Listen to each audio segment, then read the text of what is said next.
April 24, 2012.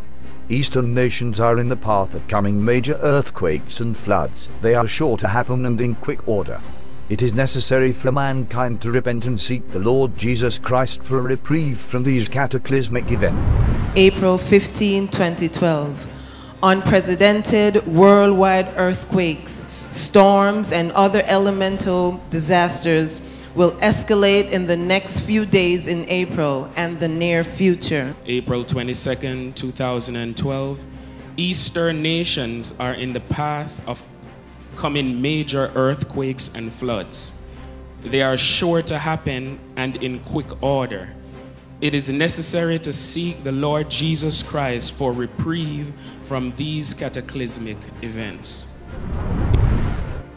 April 28, 2012. A strong 6.7 magnitude earthquake struck at about 12:08 am. Hawaii time, 173 miles west of Niuafu, Tonga, and 173 miles north of Nuku'alofa, Tonga, at a depth of about 80 miles.